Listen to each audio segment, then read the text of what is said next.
خطر ببالي وحي سؤال: لو أن لعمري ميزانا ما المكيال؟ أيقاس العمر بأيام أم أعوام؟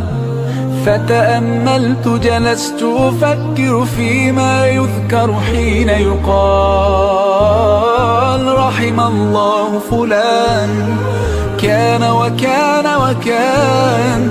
لن تذكر إلا الأعمال. أعمالنا وبها سمت أسماؤنا، نمضي وتبقى هاهنا. أعمالنا وبها سمت أسماؤنا، نمضي وتبقى هاهنا.